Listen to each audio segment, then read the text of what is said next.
Bonsoir à tous. Ce soir, nous continuons sur le sujet des anges et des démons, et en particulier sur la chute des anges. Alors, c'est avec un petit sourire que j'aborde cette partie parce que j'avais dit en introduction sur la première partie que c'était un sujet sur lequel il y avait presque rien à dire. Et en fait, on y passe beaucoup de temps. Et vous l'avez compris, il n'y a pas grand-chose à dire, mais il y a beaucoup de choses à rectifier. Donc, de fait, ça nous amène à dire beaucoup de choses. Mais sur le sujet à proprement parler, il n'y a pas beaucoup de choses. Cependant, ce soir, nous allons regarder ce que dit le texte biblique sur un passage un peu particulier que nous avons commencé à étudier la semaine dernière. Et là, il y a quelques petites choses à dire. Alors, je vous propose de commencer par le texte dans Apocalypse, chapitre 12, les versets 7 à 12. Et il y eut guerre dans le ciel. La semaine dernière, nous avons étudié tout particulièrement cette phrase, et il y eut guerre dans le ciel. Michel et ses anges combattirent contre le dragon, et le dragon et ses anges combattirent. On va s'arrêter là pour ce soir, dans l'étude. Et on va continuer la lecture maintenant pour aller pour voir tout le contexte. Mais ils ne furent pas les plus forts, et leur place ne fut pas trouvée dans le ciel. Et il fut précipité le grand dragon, le serpent ancien appelé le diable et Satan, celui qui séduit toute la terre. Il fut précipité sur la terre, et ses anges furent précipités avec lui.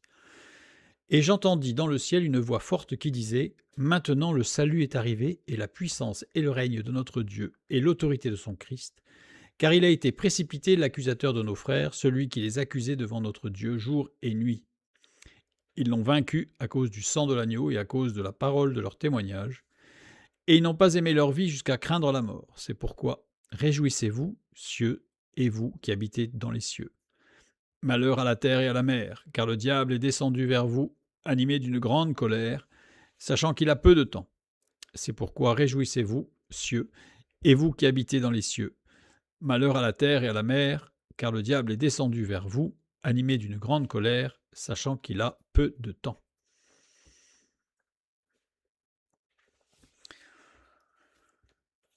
Alors, c'est un texte sur lequel il y aurait beaucoup de... Alors, on ne va pas tout l'étudier ce soir, on va regarder que le début, comme j'ai dit, mais même par la suite, parce que sinon, on pourrait y passer des semaines et des semaines. Donc, nous allons nous concentrer sur la partie qui nous intéresse particulièrement, à savoir les anges et les démons. Le verset 7. Et il y eut guerre dans le ciel. Michel et ses anges combattirent contre le dragon, et le dragon et ses anges combattirent. Comme je l'ai dit la dernière fois, c'est un passage qui est quand même très très particulier parce que dans le contexte biblique, il est un peu comme un cheveu dans la soupe, c'est-à-dire que c'est pas du tout ce genre de choses que nous avons dans la Bible, une sorte de combat mythologique là qui pourrait se passer dans les cieux ou ailleurs. Donc là, c'est un passage qui nécessite de s'arrêter. Si je reprends ce que nous avons vu la dernière fois, je reviens un tout petit peu en arrière pour bien voir. Et il y eut guerre dans le ciel, donc je remplace par ce que nous avions vu la dernière fois. Et ce fut alors la rupture conduite par le Saint-Esprit, le ciel devenant le théâtre d'une conflagration céleste avec des répercussions concrètes, terrestres. Et ensuite, Michel et ses anges combattirent contre le dragon, et le dragon et ses anges combattirent. Et ils ne furent pas les plus forts. Et c'est le verset suivant. Michel. Qui est Michel ? Michael, en grec. Il n'y a que 2 occurrences dans le Nouveau Testament de ce nom. Donc, ce nom n'apparaît que 2 fois dans le Nouveau Testament. Donc, pour circonscrire qui est ce Michel, c'est pas simple. Ce n'est pas simple. On va cependant s'y atteler et regarder que même si ce n'est pas simple, on peut y arriver. La deuxième mention de Michael, ou Michel, selon les traductions, est dans Jude, chapitre 1, verset 9. Il n'y a qu'un seul chapitre, donc c'est le verset 9. Or, l'archange Michel, lorsqu'il contestait avec le diable et lui disputait le corps de Moïse, n'osa pas porter contre lui un jugement injurieux, mais il dit que le Seigneur te réprime. Un passage là encore très mystérieux, mais nous l'avons déjà étudié, il n'est pas si mystérieux que ça, une fois qu'on a compris qu'en grec, il y a une subtilité dans l'écriture du mot corps de Moïse qui nous amène à comprendre très facilement de quoi il s'agit. Il s'agit tout simplement ici du peuple de Dieu conduit par Moïse. Voilà. Il y a une subtilité vraiment importante dans l'écriture du mot corps en grec. Mais ce n'est pas le sujet de ce soir. Donc il y a deux occurrences, mais les deux occurrences ne sont pas similaires. Il y a une différence conséquente entre les deux occurrences que nous venons de lire, savoir Apocalypse chapitre 12, le verset 7 et Jude, le verset 9. Apocalypse 12, 7, nous avons Michel. Dans Jude, au verset 9, nous avons l'archange Michel. C'est-à-dire qu'il y a une différence. Une différence, et on va le voir qu'elle est très importante, cette différence. Pour ne pas dire fondamentale. Michel, que je mets entre guillemets, est précédé d'un nom commun en apposition indiquant un rang ou une fonction dans Jude, dans l'épître de Jude, mais par aucune apposition dans l'Apocalypse. Il fallait souligner qu'il s'agissait bien de l'archange Michel. C'est-à-dire que dans Jude, c'est pas Michel. C'est très important de souligner, il s'agit bien de l'archange Michel, pas Michel. Alors que dans l'Apocalypse, il faut souligner autre chose. D'autant plus que Michel, toujours entre guillemets, n'a pas été introduit, car il n'est pas mentionné ailleurs dans l'Apocalypse. C'est-à-dire que dans l'Apocalypse, on nous parle de Michel, mais si moi je vous parle de Michel, il paraît logique que je vous ai dit qui était Michel avant. Parce que sinon, je ne peux pas tout d'un coup vous parler de Michel, ou de Joseph, ou de Robert, sans que je vous ai explicité qui sont ces gens. Ou alors j'aurais fait une erreur, mais dans la parole, il n'y a pas d'erreur. Or, dans l'Apocalypse, on nous parle de Michel, sans nous dire qui c'est Michel. Donc on ne sait pas qui c'est.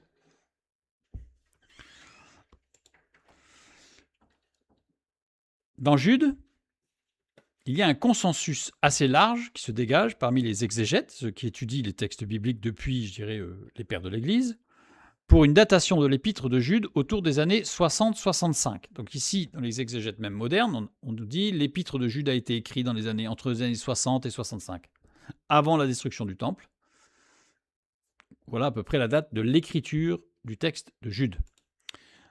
L'argument le plus solide repose sur la relation littéraire très étroite entre l'épître de Jude et le deuxième chapitre de la seconde épître de Pierre. La plupart des spécialistes considèrent que Jude a servi de source à l'auteur de la deuxième épître de Pierre, comme la deuxième épître de Pierre est généralement datée autour des années 64-67, c'est-à-dire peu avant la mort de Pierre, évidemment, elle a été écrite avant sa mort, c'est évident. L'épître de Jude doit être légèrement antérieure, ce qui nous ramène au début ou au milieu des années 60. Voilà, donc c'est pas écrit, évidemment, dans le texte, donc on est obligé de regarder et de faire l'un par rapport à l'autre. Par ailleurs, Jude combat les faux docteurs aux mœurs dissolues, mais il ne décrit pas un système gnostique élaboré comme ceux qui se développeront au IIe siècle. Ce type de polémique contre un libertinisme moral correspond bien à la situation des églises dans les années 50-60. C'est-à-dire que la manière d'écrire de Jude, ce qu'il attaque en frontal, correspond exactement à la situation de l'Église dans ces années-là. Donc on voit bien que non seulement on a un contexte historique, mais on a un contexte, je dirais, dans le sens même du texte, qui nous amène à ces années-là. L'Apocalypse est daté vers les années 95-97. Alors on a vu dans une des études qu'on peut dater plus précisément que ça par rapport au dragon, justement, qui est mentionné dans le chapitre 12 de l'Apocalypse, on a vu ça dernièrement. Mais peu importe, on est en tout cas à la fin du 1er siècle.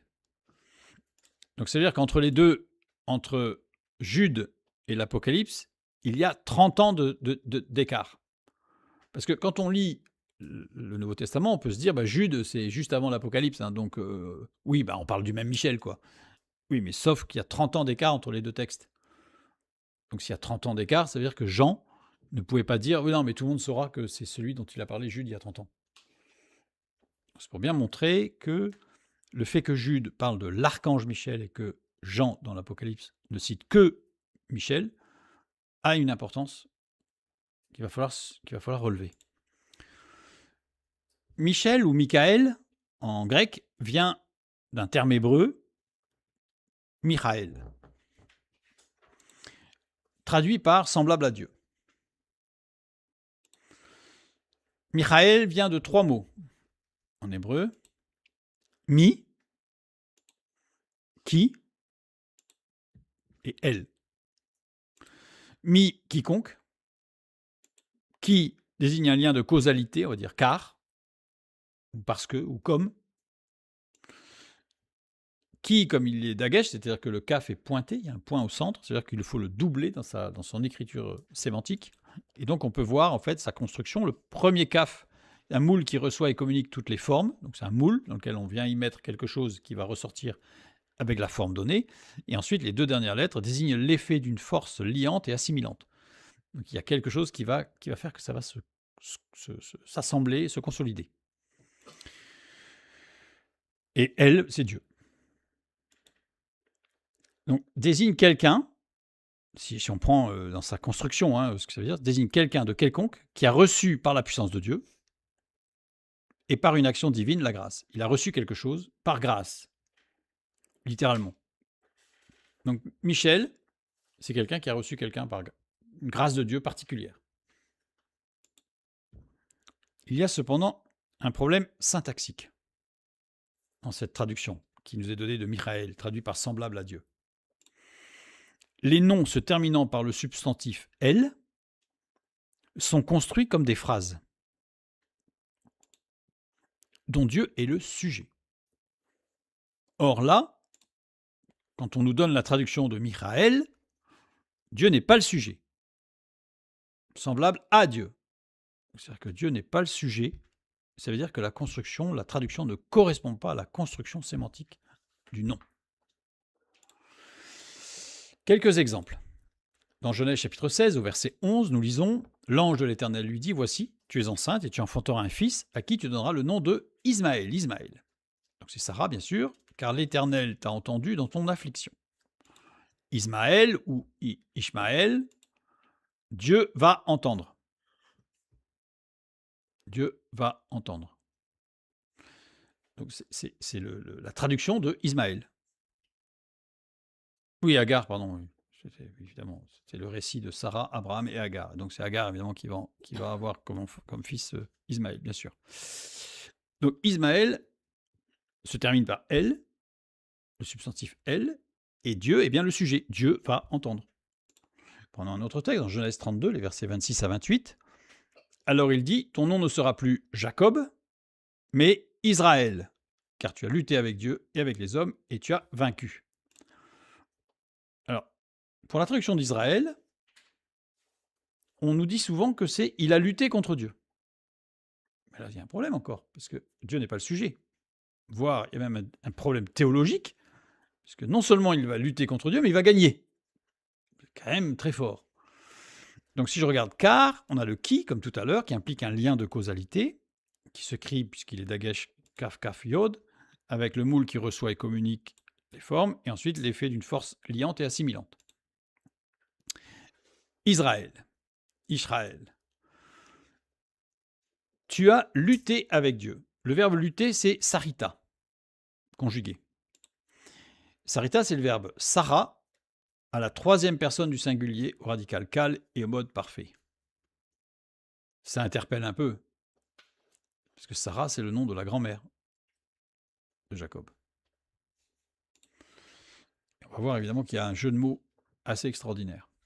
Le texte indique un lien entre les 2 mots, Israël, Sarita, Sarah. Il y a un jeu de mots entre les deux. 2 problèmes résultent de ce jeu de mots. Il y a un problème syntaxique. Les noms se terminant par le substantif « elle » sont construits comme des phrases dont Dieu est le sujet. Mais d'après le texte ici, Dieu n'est pas le sujet, c'est l'homme qui agit. Parce que tu as lutté contre Dieu, avec Dieu. Ce n'est pas Dieu qui est le sujet. Le sujet, c'est Jacob. Dieu est le complément d'objet. Et ça, c'est théologiquement, dans la parole de Dieu, c'est inconcevable en fait. Dieu ne se trouvera jamais être un complément d'objet. Même dans la phrase, même dans la construction grammaticale, c'est-à-dire que Dieu est souverain maître systématiquement. Il y a un problème théologique, en plus de syntaxique, évidemment. C'est qu'un homme a pu lutter, résister, ralentir l'action de Dieu, fût-elle au travers de l'ange de l'Éternel, peu importe, mais un homme aurait pu ralentir le plan de Dieu. Ça, c'est impossible. Il y a une sorte de pouvoir de l'humain sur le divin dans ce texte, tel qu'il est traduit. Et ça, c'est inconcevable et inadmissible dans le texte biblique. Ce n'est pas possible. Le nom d'Israël viendrait marquer le pouvoir de l'humain sur le divin. Et ça, c'est pas possible. Alors, on va faire un petit détour pour aller voir, pour bien comprendre, parce que ça va être très très important pour Michel. Bien comprendre pour Michel. Je reprends le texte avec Jacob, qui va être seul face à Dieu, et un homme lutta avec lui jusqu'au lever de l'aurore. Alors, on a un texte qui nous dit qu'un homme lutta avec lui jusqu'au lever de l'aurore, voyant qu'il ne pouvait le vaincre. Imaginez, c'est l'ange de l'Éternel qui ne peut pas vaincre Jacob. Et nous savons que l'ange de l'Éternel, c'est le Fils de Dieu. C'est troublant. Cet homme le frappa à l'emboîture de la hanche, et l'emboîture de la hanche de Jacob se démit pendant qu'il luttait avec lui. Donc là, on a les deux verbes, ce sont les mêmes. Abak. Abak. Si je lis un peu plus loin, 3 versets plus loin, verset 28. Alors il dit, ton nom ne sera plus Jacob, mais Israël, car tu as lutté avec Dieu et avec les hommes, et tu as vaincu. Alors ça, au moins, si encore on n'avait pas compris, là maintenant c'est encore plus fort. Tu as lutté avec Dieu, puis tu as été vainqueur. Donc Dieu, il a perdu. Et le verbe vaincre ici, c'est Sarah. C'est pas Abak. Donc ça interpelle. C'est-à-dire que c'est pas le même verbe. Donc c'est-à-dire que c'est pas le même sens. On va regarder ce qui se passe.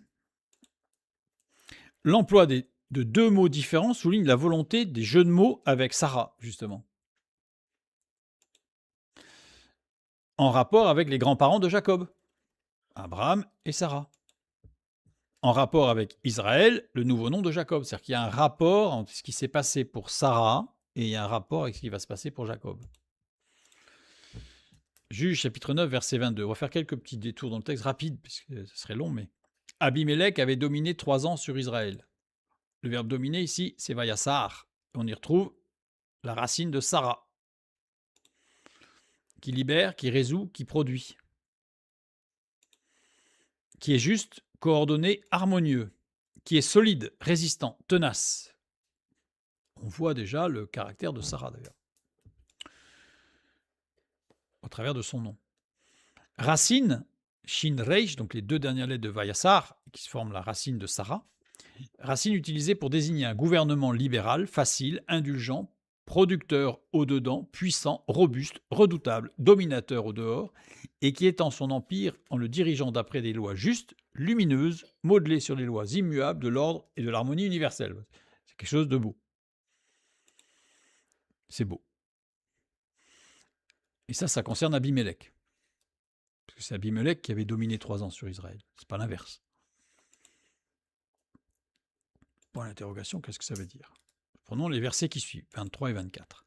Alors Dieu envoya un mauvais esprit entre Abimélec et les habitants de Sichem, et les habitants de Sichem furent infidèles à Abimélec, afin que la violence commise sur les 70 fils de Jérubaal reçût son châtiment. Jérubaal, c'est Gédéon, et que leur sang retombât sur Abimélec, leur frère, qui les avait tués, et sur les habitants de Sichem, qui l'avaient aidé à tuer ses frères. Donc là, on a vraiment quelque chose qui ne va pas, puisqu'on nous dit que c'est formidable. Abimélec, il a dominé sur Israël avec un verbe qui désigne quelque chose de formidable, et on lui reproche, et ça va mal se passer. Si je prends les 2 premières lettres de Vayassar, onomatopée désignant le dédain, le dégoût et la répugnance. C'est-à-dire que si on ne fait pas attention, si on regarde que les 2 dernières lettres, on se dit « Ah, c'était formidable le règne d'Abimélec ». Mais non, parce que ça commence par le dédain et le dégoût. Le dégoût vers quoi? Vers ce qui était formidable. Donc ça veut dire que c'était l'inverse. Ésaïe 32, 1. Alors le roi régnera selon la justice, et les princes gouverneront avec droiture. Le gouverneront, ou le verbe gouverner, c'est Yasuru. On y retrouve la racine Shin Reish au centre. Toujours cette racine qui désigne le gouvernement. Avec en premier lieu la représentation du Messie, le Yod, et la dernière lettre, représentation de l'homme converti, cloué à la croix. Donc là, on imagine, là on voit bien un gouvernement entre guillemets, parfait, régi par la grâce, contrairement à Abimelech. Ésaïe 32, c'est le règne du Messie en justice et ses effets sur la terre. Proverbe 8, 16, par moi gouvernent les chefs, les grands, tous les juges de la terre. Le verbe gouverner ici, yasoru, donc on est toujours sur un verbe qui est très riche de signification dans un gouvernement juste et parfait au travers de l'action du Fils de Dieu et de la grâce. La racine shin reish, donc cette racine qui va donner le nom de Sarah, désigne le règne, c'est-à-dire la souveraineté de Dieu. Alors il dit, ton nom ne sera plus Jacob, mais Israël. Israël, on a Israël, qu'est-ce qu'on trouve? Dans Israël, on trouve cette racine Shin Reish, qui désigne un gouvernement, qui désigne la souveraineté de Dieu, le sens réel et littéral de Israël. Ce n'est pas il a lutté avec Dieu, c'est Dieu sera le roi. Et là, vous comprenez pourquoi même aujourd'hui, quand on parle d'Israël, ça énerve. Parce que quand on prononce Israël, on prononce Dieu sera le roi. Donc forcément, ça agace. Israël, c'est la reconnaissance de la souveraineté de El, Dieu. C'est la déclaration de la souveraineté de Dieu. C'est non seulement je la reconnais, mais je la déclare. Juge chapitre 8, les versets 22 et 23. Les hommes d'Israël dirent à Gédéon, domine sur nous, et toi, et ton fils, et le fils de ton fils, car tu nous as délivrés de la main de Madian. Gédéon leur dit, je ne dominerai point sur vous, et mes fils ne domineront point sur vous, c'est l'Éternel qui dominera sur vous. Vous voyez, c'est l'Éternel, c'est-à-dire la manifestation de la grâce et de l'amour qui doit dominer sur vous. Qu'est-ce qui se passe? Littéralement, les hommes qui reconnaissent et déclarent Dieu comme souverain dirent à Gédéon, domine sur nous, et toi et ton fils, et le fils de ton fils, car tu nous as délivrés de la main de Madian. Littéralement, c'est ça. Les hommes d'Israël, les hommes qui reconnaissent la souveraineté de Dieu, demandent à Gédéon de régner. Gédéon remet les choses en place. Si vous reconnaissez que c'est Dieu qui est roi, vous ne devez pas me mettre à moi roi. C'est-à-dire que vous devez vous laisser conduire par Dieu. Vous ne devez pas vous demander à ce qu'un homme vous conduise. Quelle humilité! Quelle sagesse aussi de Gédéon.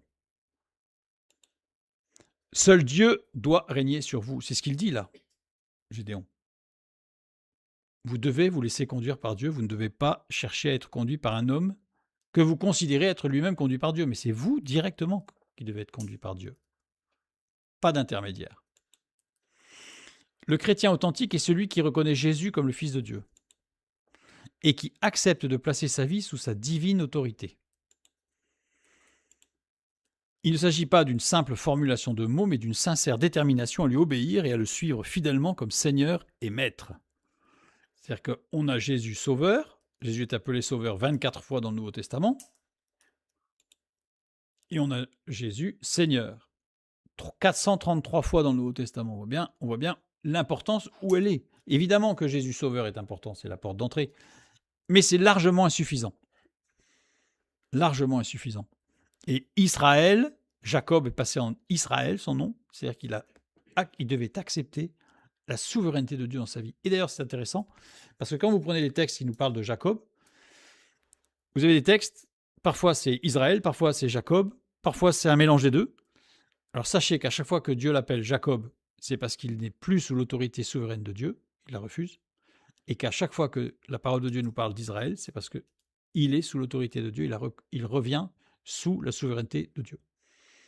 Et là, quand vous lisez le texte, eh bien, il y a plein de choses qui s'éclairent, puisqu'il y a plein de comportements ou des paroles de Dieu qui sont adressées à Jacob ou à Israël, mais qui ne sont pas de la même teneur, parce que l'état d'esprit de Jacob n'est pas le même.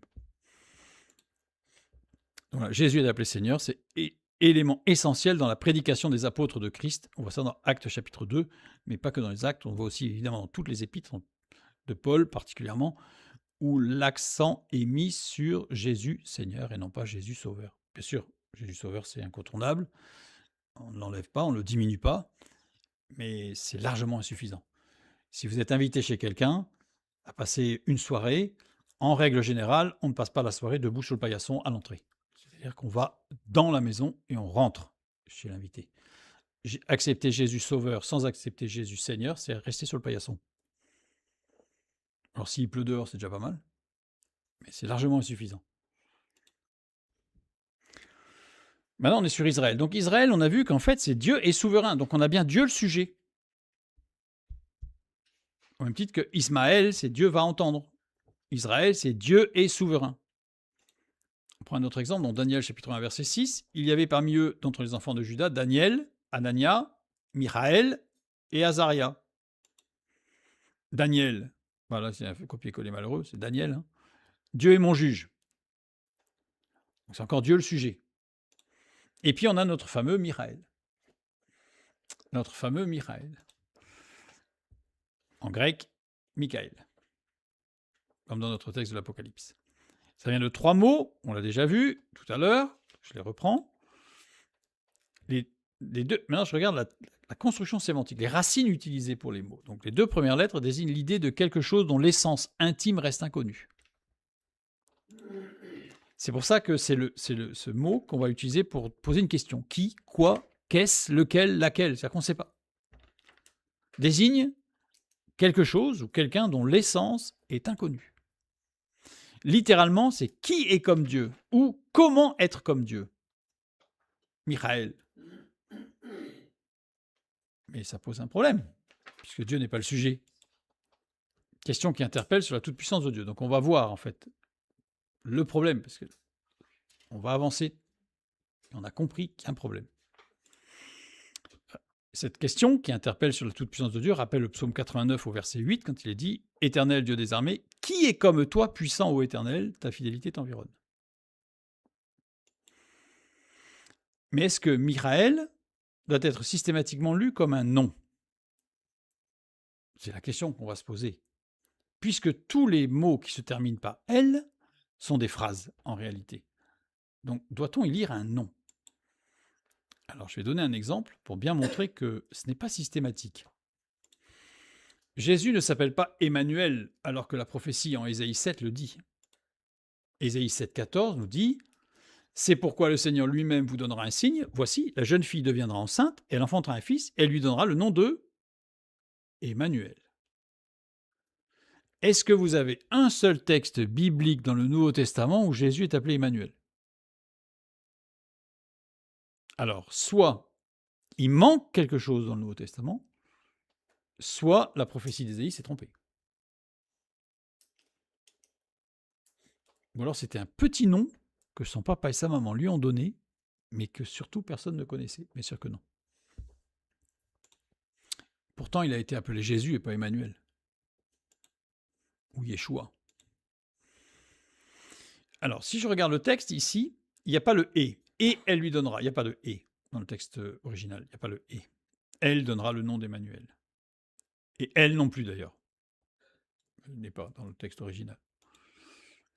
Le verbe donner, c'est kara. Kara, être appelé par renommée. Donc il s'agit d'une renommée, il ne s'agit pas d'un nom. Il n'a pas été nommé.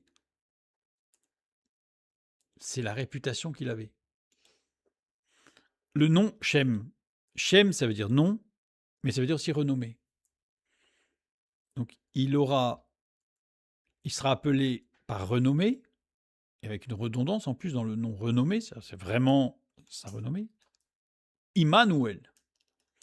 Immanuel en grec, im, avec, contre, El, Dieu, le nom de Dieu, El. Et littéralement, c'est auprès de Dieu, auprès de nous et Dieu. Dieu est auprès de nous. Immanuel, c'est une phrase. Il aura la renommée, on dira de lui, Dieu est auprès de nous. Traduction littérale. C'est pourquoi le Seigneur lui-même vous donnera un signe. Voici, la jeune fille deviendra enceinte, elle enfantera un fils qui sera Dieu auprès de nous. Ou qui sera reconnu comme Dieu auprès de nous. Ou qui aura la renommée d'être Dieu auprès de nous. Comme il est écrit dans Ésaïe 9, 6, « Car un enfant nous est né, un fils nous est donné, et la domination reposera sur son épaule. On l'appellera admirable, conseiller, Dieu puissant, Père éternel, prince de paix, prince de la paix. » Là, on l'a bien compris le texte. On l'appellera admirable, ce n'était pas son nom. On l'appellera conseiller, ce n'était pas son nom. C'était ce qui émanait de lui, ce qu'on reconnaissait en lui. On le reconnaissait comme admirable, comme conseiller, Dieu puissant, Père éternel, Prince de la paix. Et Immanuel, Dieu avec nous. Immanuel a été retranscrit en grec par Emmanuel, Manouel, qui a donné le prénom Emmanuel.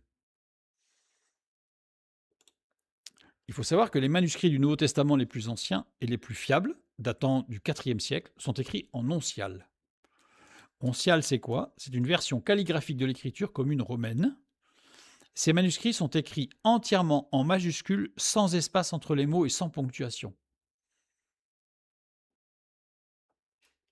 Ça veut dire que c'est sûr que pour le lire, il fallait un peu maîtriser. Les premiers manuscrits avec espace systématique apparaissent au 7e siècle, donc c'est assez tardif, dans les monastères irlandais et anglo-saxons. C'est dans les Bibles et évangiles copiés en Irlande qu'apparaissent ce qu'on appelle le texte aéré, c'est-à-dire où on va mettre des espaces entre les mots, au 7e siècle. Donc plus de 600 ans après. Avant, tout était écrit sans espace entre les mots. Les espaces deviennent plus fréquents aux réformes culturelles de Charlemagne, 9e jusqu'au 11e siècle. Et c'est à partir du 12e siècle, donc plus de 1000 ans après Jésus, presque tous les manuscrits européens utilisent des espaces entre les mots et une ponctuation plus claire, et c'est vers le 13e, 14e siècle qu'on appelle la scriptio continua, disparaît pratiquement en Europe. Il n'y en a quasiment plus, en fait, il n'y a plus que des espaces parce que c'est beaucoup plus facile à lire. Donc ça veut dire que si on a Immanuel écrit en oncial, c'est devenu un nom, mais en réalité c'est une phrase. C'était pas son nom. Il n'a jamais porté ce nom. C'est après qu'on en a fait un nom, Emmanuel. Donc ça veut dire que dans la parole de Dieu, il faut faire attention, parce qu'il y a des noms qui n'étaient pas des noms, et qu'ils sont devenus. D'où la question que je me suis posée tout à l'heure, c'est Michel ou Michael. Est-ce que c'est systématiquement un nom? Auquel cas, il faudrait lire celui... Si on considère que ce n'est pas un nom, mais que c'est une phrase comme Immanuel, par exemple. Il y en a d'autres cas dans la parole. Il faudrait lire celui qui interpelle sur la toute-puissance de Dieu lorsqu'il n'y a pas d'apposition devant le mot. C'est-à-dire que s'il n'y a pas d'apposition, si on ne dit pas monsieur, si je dis, je vais dire quelque chose, je ne sais pas, vous connaissez déjà, moi je connaissais quelqu'un qui s'appelait monsieur Le Borgne. Si je dis monsieur Le Borgne, tout le monde sait que c'est quelqu'un dont le nom est Le Borgne. Mais si je dis Le Borgne a traversé la route, on ne sait pas. A priori, s'il n'y a pas monsieur, c'est que c'est quelqu'un qui est borgne.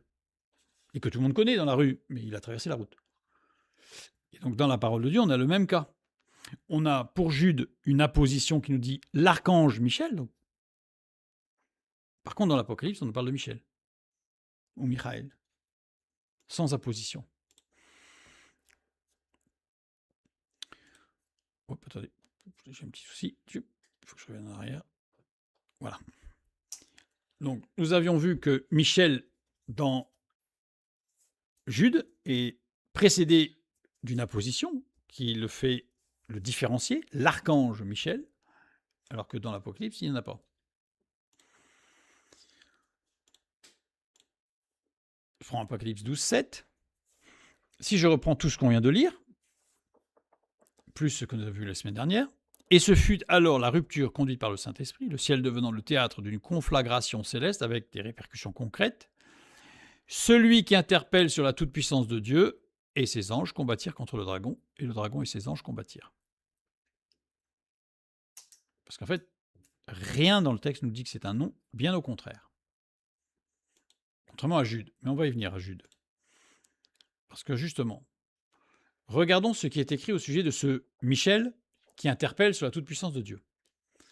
Daniel chapitre 10, verset 13, il nous est parlé, le chef du royaume de Perse m'a résisté 21 jours, mais voici, Michael, c'est la même chose, Michael, l'un des principaux chefs, est venu à mon secours et je suis demeuré là auprès des rois de Perse.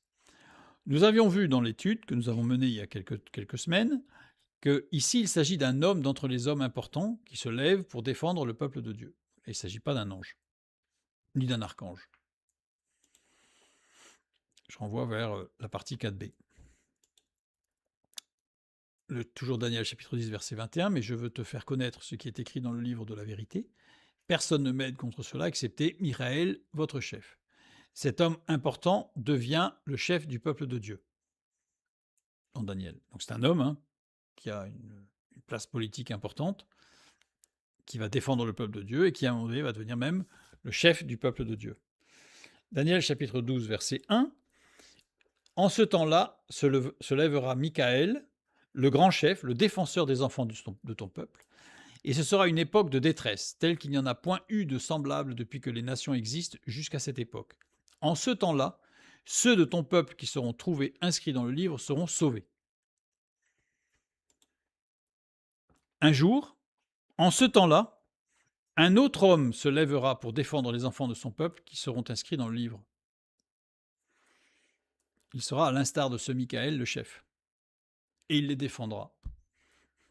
On a compris dans le texte de Daniel 12 qu'il s'agit du retour de Jésus pendant la grande tribulation. Dans Apocalypse, chapitre 12, la fin du verset 7, Michaël et ses anges combattirent contre le dragon, et le dragon et ses anges combattirent. Littéralement, on a vu que ce n'est pas un nom, c'est celui qui interpelle sur la toute-puissance de Dieu et le chef de l'armée céleste ici, puisqu'il commande les anges. De par son nom, Michel défend la souveraineté de Dieu. Son nom, rien que le fait de ce qu'on lui donne comme nom, en fait. De par sa fonction, Michel défend le peuple de Dieu. Par sa fonction.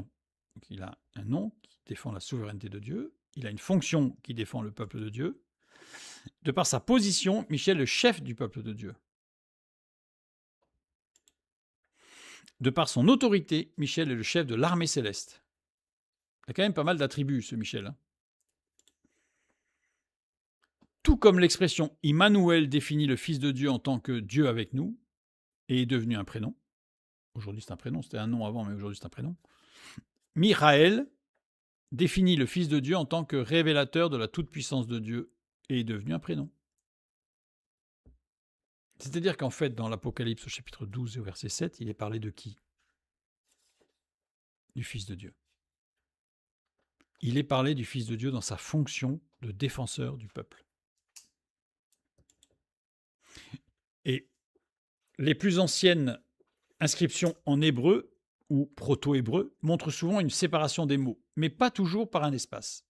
Parfois, c'est un point médian, parfois un petit espace, parfois aucune séparation. Donc, c'est-à-dire que dans les vieux manuscrits, on voit la séparation. C'est rare qu'on ne voit pas la séparation entre les mots. Comme Immanuel, c'était pas tout attaché. Alors, on a un exemple connu, l'inscription de Gezer Calendar, du Xe siècle avant Jésus-Christ, donc de l'époque de David, qui utilise des points pour séparer les mots. À Qumran, c'est-à-dire 3e siècle avant Jésus-Christ, jusqu'au 1er siècle avant Jésus-Christ, les textes portant des mots sont souvent séparés par un espace ou des points, avec des paragraphes. On a même des paragraphes, c'est-à-dire qu'en fait, entre deux paragraphes, il y a un espace qui est laissé plus grand pour bien montrer qu'il y a un paragraphe qui passe.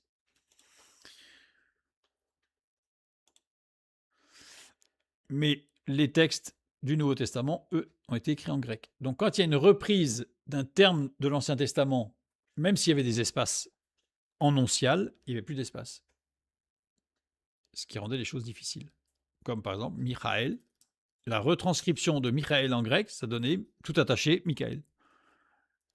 Et alors évidemment, quelqu'un qui ne connaît pas l'hébreu, il voit un nom et non pas une expression ou une description.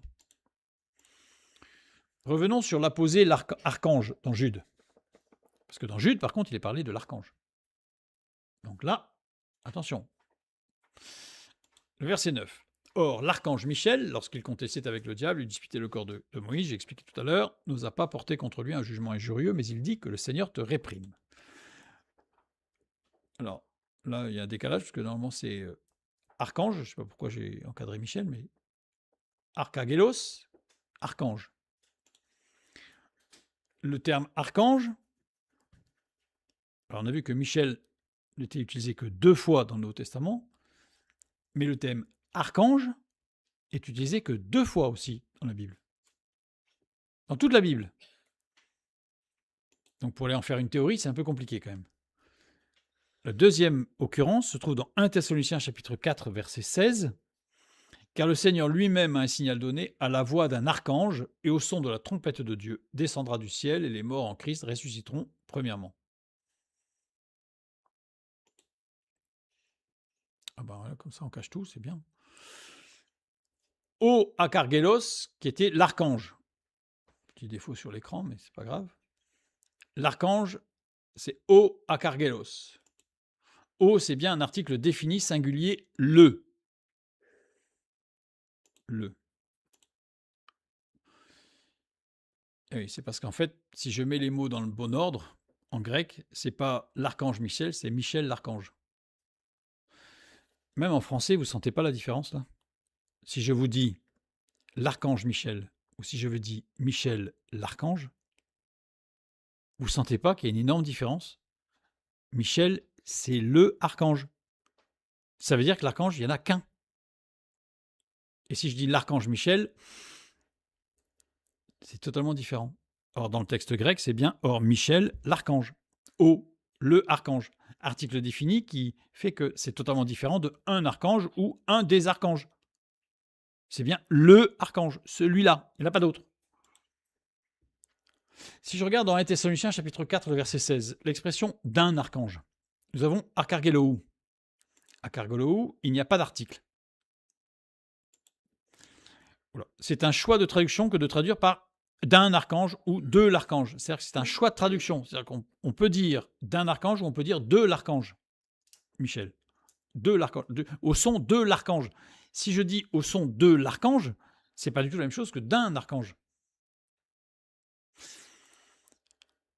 D'un archange grammaticalement plus correct. C'est-à-dire que si je veux traduire vraiment d'une façon très stricte au niveau grammatical, je dois choisir l'option de d'un archange. Mais théologiquement, au regard de l'unicité de l'événement, c'est-à-dire la résurrection des morts ici, qui est unique, en grec, je dois plutôt traduire par de l'archange, qui va être attribué à la résurrection. Dans de nombreux commentaires juifs et chrétiens, et les chrétiens c'est les pères de l'Église, même des commentaires juifs, l'archange est associé au jugement dernier et à la résurrection et Michel. C'est-à-dire qu'on parle toujours de l'archange Michel ou de Michel l'archange. Le thème archange est toujours associé au jugement. Le texte grec met l'accent sur la nature de la voix. En fait, le texte grec dans 1 Thessaloniciens chapitre 4 ne veut pas citer qui est l'archange, mais cette voix, c'est une voix de type archangélique, puissante et autoritaire. C'est-à-dire qu'elle est spéciale, cette voix. C'est pas une voix comme une autre, même spirituelle, même... Non, c'est la voix de l'archange. Le texte biblique indique qu'il n'y a pas plusieurs archanges, mais qu'il y en a un seul, avec des prérogatives précises. Il n'y a qu'un seul archange. Il y a plein d'anges, on est d'accord. Mais de là à dire qu'il y a des... Déjà, quand la semaine prochaine, on parlera de la hiérarchie angélique, on voit déjà que là, on va faire sauter un cran là, de la hiérarchie, puisqu'il n'y a pas des archanges, qui sont des chefs de groupe d'anges, avec des chefs d'équipe et tout, non. Il y a un archange. Un seul. Et qu'est-ce que l'archange? L'archange, c'est archagelos. Archagelos est formé de 2 mots. Premier mot, arché. Arché qui veut dire commencement, autorité, premier, chef, principe. La cause, l'origine, arché. On voit archétype. Et agélos, le deuxième mot, agélos, donc archagelos, pour faire archange, c'est messager envoyé. Donc c'est-à-dire que l'archagelos, c'est le premier messager, le premier envoyé, c'est le principe du messager, c'est le principe de l'envoyé, c'est la cause. Si je lis Apocalypse chapitre 3, le verset 14, je lis. Écrit à l'ange de l'église de Laodicée, voici ce que dit l'Amen, le témoin fidèle et véritable, le commencement de la création de Dieu. Le Fils de Dieu est le commencement de toute chose. Matthieu chapitre 28, verset 18. Jésus s'étant approché leur parle ainsi, tout pouvoir m'a été donné. Certaines traductions, toute autorité m'a été donnée dans le ciel et sur la terre. Apocalypse chapitre 1, verset 17. Quand je le vis, je tombai à ses pieds comme mort. Il posa sur moi sa main droite en disant, ne crains point, je suis le premier et le dernier. Le Fils de Dieu est bien le premier de toutes choses. Le chef, Éphésiens chapitre 5, verset 23. Car le mari est le chef de la femme, comme Christ est le chef de l'Église, qui est son corps, et dont il est le sauveur. Il est le principe, Colossiens 1, 16, nous disons, car en lui ont été créées toutes les choses qui sont dans les cieux et sur la terre, les visibles et les invisibles, trône, dignité, domination, autorité. Tout a été créé par lui et pour lui. Il est bien la cause de toute chose, c'est pour lui. Rien n'a été créé qui ne soit pas pour lui. Donc il est bien la cause de toute chose. On a quand même une définition de l'archange qui est quand même très proche des attributions du Fils de Dieu. Maintenant, si je prends messager, Jean 3, 34, je lis, « Car celui que Dieu a envoyé dit les paroles de Dieu. » Parce que Dieu ne lui donne pas l'esprit avec mesure. Il parle de Jésus, là, pas du Fils de Dieu. Envoyé, évidemment, par celui que Dieu a envoyé. Il y a beaucoup de passages, j'ai pris que cela, mais il y en a énormément. Les Écritures présentent le Fils de Dieu comme le messager par excellence. Il est le témoin par excellence dans la création, dans l'œuvre du salut, dans l'œuvre de grâce, parce qu'il est envoyé par Dieu, parce qu'il est celui qui parle des paroles de Dieu, parce qu'il est la révélation parfaite de Dieu, parce qu'il est la vérité, la base fondamentale de tout message ou tout témoignage, c'est la vérité. Il dit « Je suis la vérité », parce qu'il est la parole incarnée. L'archange, s'il n'y en a qu'un, l'archange est le chef des anges car il est le Fils de Dieu lui-même. Il est le Fils de Dieu lui-même. C'est le Fils de Dieu. C'est notre Sauveur et Seigneur qui est l'archange. Celui qui révèle la toute-puissance de Dieu. Michael. Pardon. Il est le révélateur de la toute-puissance de Dieu dans tous les domaines. Dans la création, Jean chapitre 1. Dans l'œuvre de la grâce, Jean 3, 14. Colossiens 1, 16. Vous avez beaucoup de passages qui vous montrent qu'en fait, le Fils de Dieu, c'est le révélateur de la puissance et de l'amour de Dieu. Je reprends notre verset, donc. « Et ce fut alors la rupture conduite par le Saint-Esprit, le ciel devenant le théâtre d'une conflagration céleste avec des répercussions concrètes. Celui qui révèle la toute-puissance de Dieu et ses anges combattirent contre le dragon, et le dragon et ses anges combattirent. » Maintenant, on va un peu parler du combat. Vous allez voir que ça va être surprenant. Le verbe combattre ici, c'est poléméo. Poléméo, verbe construit sur le nom polémos. Alors pour ceux qui se rappellent ce qu'on a vu la semaine dernière, c'était essentiellement centré sur ce mot justement polémos, qui avait été traduit par guerre. Je vais reprendre quelques diapos que nous avions vus la fois dernière. On avait vu que polémos avait deux niveaux d'analyse, deux niveaux de lecture, soit un contexte philosophique, soit un contexte géopolitique et historique. Nous avions démontré la dernière fois que dans notre texte, on ne pouvait pas faire autrement que d'avoir une lecture géopolitique et historique, puisque la lecture cosmologique et ontologique n'était pas possible. Elle sortait du contexte, complètement. Bon, je crois que c'était à Thucydide, donc je couperai dans la vidéo que je mettrai en ligne après. C'était juste avant celle-ci. Comment? On m'a dit que c'était juste avant celle-ci. Ici. C'est ça, quand j'avais parlé que polémos garde sa racine de choc ou de tumulte, mais ce choc n'est pas tantôt ou tantôt, puisqu'en fait là le contexte est clair. Il s'agit d'un contexte géopolitique et historique. Donc c'est celui des idées, des concepts, avec des prolongements physiques. Et j'avais parlé du péché, qui est quelque chose de spirituel, mais qui a évidemment des impacts physiques, puisqu'on a la maladie et la mort tout particulièrement, qui est venue frapper le corps.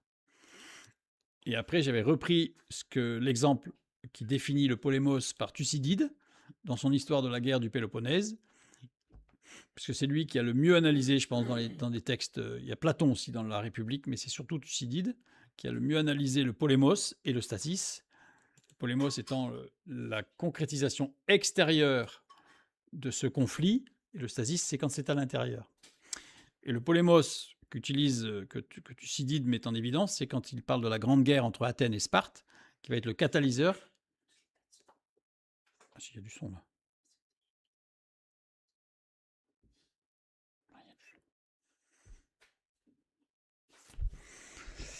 Alors on me dit qu'il n'y a pas de son.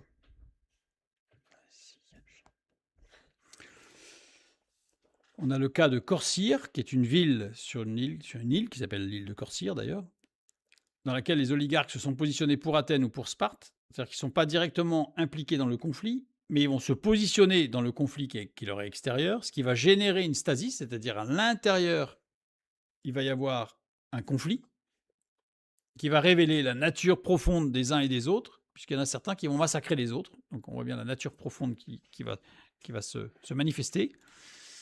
Donc l'analogie est simple pour les anges. Pour bien comprendre ce mot polémos qui est utilisé ici, c'est que certains ont suivi l'Éternel, d'autres ont suivi Satan.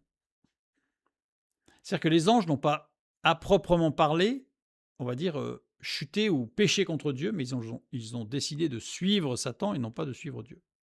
Ça, on en parlera un peu plus précisément une prochaine fois. Donc on a un polémos entre Dieu et Satan qui a provoqué une stasis dans le ciel et qui, cette stasis va provoquer une rupture, une conflagration, donc ce qui était dit dans Apocalypse chapitre 12, verset 7. Donc, si je reprends le terme polémos, ici polémos garde sa racine de choc ou de tumulte, mais ce choc est celui des idées, des concepts avec des prolongements physiques.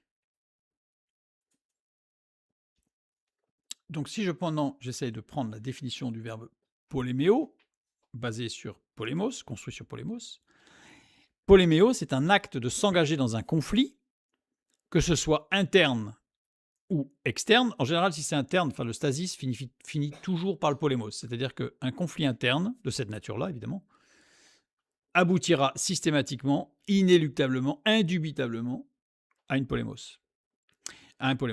Et qui révèle la nature profonde des acteurs impliqués. C'est-à-dire que ici, ce combat, ce n'est pas, comme je l'ai dit tout à l'heure, ce n'est pas un combat pour être le chef, pour être le plus fort, pour montrer qu'on est le plus beau, le plus intelligent. Non. C'est un combat qui a pour but de manifester ce qui est caché dans la nature des acteurs du combat. C'est-à-dire que vous pouvez avoir des gens qui sont laids à l'intérieur, qui sont terriblement laids, mais qui par comédie, terme grec qui veut dire le masque, vous donne l'impression qu'ils sont beaux. Eh bien, le conflit, le combat ici, c'est le combat pour mettre à la lumière la nature profonde de ce qui est bon et de ce qui est mauvais. Je dis exprès de ce qui est mauvais, non pas de ce qui n'est pas bon, de ce qui est mauvais. Et c'est ça le combat ici. Le combat est de mettre en évidence la nature profonde des acteurs de ce combat. Ce qui est bon et ce qui est mauvais. Deux remarques sont cependant à faire ici. Deux remarques très importantes, je dirais presque fondamentales, et que la traduction ne rend absolument pas. Et vous allez voir que c'est franchement dommageable. Je relis la phrase, les deux phrases. Celui qui révèle la toute-puissance de Dieu, donc le Michael, et ses anges, combattirent contre le dragon. Et le dragon et ses anges combattirent, mais ils ne furent pas les plus forts. C'est la suite du verset 8, au verset 8. Deux remarques. Première remarque. Les deux formes viennent du verbe grec combattre, poléméo, les deux formes des verbes combattre. Donc on a Michael, on va dire pour faire court, et ses anges combattirent, et le dragon et ses anges combattirent. Mais elles diffèrent par le temps, la forme grammaticale et la fonction dans la phrase. C'est-à-dire qu'en français, on a l'impression que c'est la même chose. Mais en grec, ce n'est pas du tout la même chose.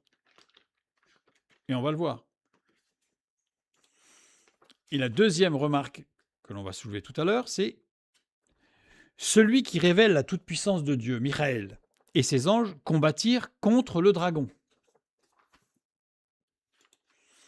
Et le dragon et ses anges combattirent. Contre rien. En fait, en grec, il y a un problème. Puisque si Michael et ses anges combattent le dragon, c'est que le dragon, il combat. Parce qu'on n'est pas dans un combat où il y en a un qui... Enfin, voilà. Mais là, on nous dit que d'un côté, on a compris le Fils de Dieu et les anges qui combattent le dragon pour révéler sa nature mauvaise, profonde. Et le dragon et ses anges, ils combattent. Et ils combattent, on ne sait pas quoi en fait. On ne sait pas qui, on ne sait pas quand, on ne sait pas où. Ils combattent. C'est intéressant quand même à relever. Alors on va regarder. Dans ce texte, celui qui révèle la toute-puissance de Dieu, le Fils de Dieu et ses anges combattirent contre le dragon. C'est, une fois conjugué, polémessai. Polémessai, infinitif aoriste actif de poléméo. Et pour le dragon et ses anges, on a un copier-coller malheureux, c'est pas polémessai. Quel dommage. Quel dommage. Mais c'est pas grave, puisque l'essentiel, c'est que ce verbe-là est conjugué, c'est pas polémessai. Il faudra que je change sur le document. Il est à l'aoriste actif indicatif à la troisième personne du singulier du verbe poléméo. C'est-à-dire que pour le Fils de Dieu et ses anges, c'est bien un pluriel, le verbe, mais il est à l'infinitif aoriste actif. Et pour le dragon et ses anges, le verbe est à la troisième personne du singulier. Et d'ailleurs, on le voit bien, parce que dans le grec, c'est « et le dragon combattit et ses anges ». Donc on voit bien que les anges suivent, mais ne font pas partie du conflit, à proprement parler. C'est-à-dire qu'en fait, quelque part, je dirais qu'ils sont, entre guillemets, soit manipulés, soit ils suivent sans avoir la possibilité d'en sortir. Mais c'est le dragon qui est visé. Et on a surtout un aoriste actif indicatif, alors qu'on a un infinitif aoriste actif de l'autre côté. Alors en français, malheureusement, c'est la même conjugaison. Et ça change beaucoup de choses. Du côté du Fils de Dieu et des anges, la forme non personnelle, il n'y a pas de sujet grammatical exprimé par la terminaison. C'est-à-dire que c'est un infinitif, c'est comme en français. Un infinitif n'a pas de sujet. Manger, ER, ou finir, il n'y a pas de sujet. C'est le contexte qui va définir le sujet, certainement, dans la phrase, mais il n'y a pas de sujet. L'infinitif exprime le but ou l'action envisagée. C'est-à-dire qu'il y a bien un but. Et on a vu, c'est quelque part révéler la nature véritable des acteurs. Alors que de l'autre côté, on a un verbe personnel, donc non pas impersonnel, mais on a un verbe personnel. C'est une affaire personnelle, on va dire, et indique une action passée. Si je prends une traduction littérale de la partie du Fils de Dieu et des anges, c'est-à-dire que Michel, j'ai repris Michel pour faire plus court, et ses anges, littéralement, pour combattre le dragon. Donc en fait, ils sont prêts, ils sont d'aplomb, ils sont carrés, je dirais, ils sont prêts, fermes, pour combattre le dragon, pour révéler la nature mauvaise du dragon.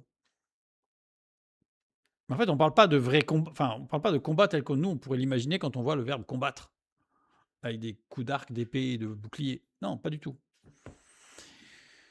Le verbe infinitif exprime un objectif ou une action envisagée, non achevée dans le temps du récit. L'action continue, c'est-à-dire qu'en fait, c'est toujours vrai. C'est toujours vrai. C'est parce que là, on a un passé simple en français, le combattir, parce que ça y est, c'est fini, quoi.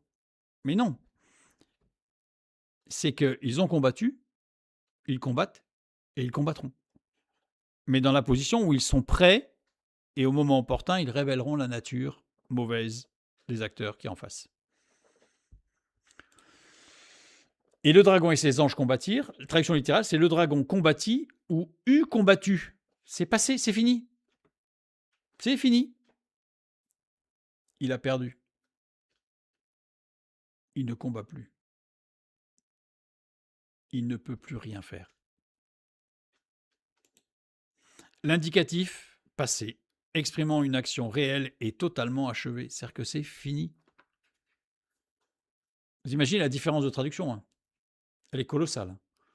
Parce que littéralement, c'est celui qui révèle la toute-puissance de Dieu et ses anges se tiennent prêts à révéler la nature mauvaise de ceux qu'il y a en face.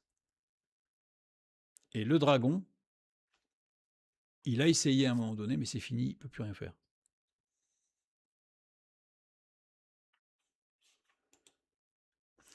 Celui qui révèle la toute-puissance de Dieu et ses anges continue à révéler la nature profonde du dragon, impliqué dans le tumulte et les chocs internes et externes. Nature mauvaise. Le dragon et ses anges n'ont plus rien à révéler de la nature profonde de qui que ce soit. C'est fini. C'est fini. Ils ne combattent plus rien. Pour reprendre l'expression de l'apôtre Paul dans 1 Corinthiens 9, 24, 27, ils battent l'air quand il dit « Moi, je me bats, mais je suis non pas comme battant l'air. » Alors, c'est une expression de tout ce contexte qui parle de combat complètement fictif, puisque les termes employés en grec par Paul dans l'épître aux Corinthiens au chapitre 9, ce sont des termes qui sont pour les jeux sportifs. En fait, c'est un combat de jeux sportifs. C'est juste pour se marquer des points, mais il n'y a rien au bout, à part une coupe, mais c'est pas un combat. On n'est pas dans un combat mortel de survie, ou même de puissance. C'est juste pour montrer qui est le plus fort. Et donc là, en fait, les puissances mauvaises, en réalité, s'excitent dans tous les sens, mais battent l'air. C'est-à-dire que c'est fini. Dans ce verset, c'est ce que le texte de la parole de Dieu nous dit.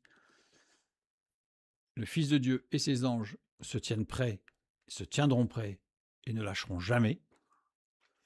D'ailleurs, il est fidèle. Le Fils de Dieu, il est aussi appelé le fidèle, témoin fidèle.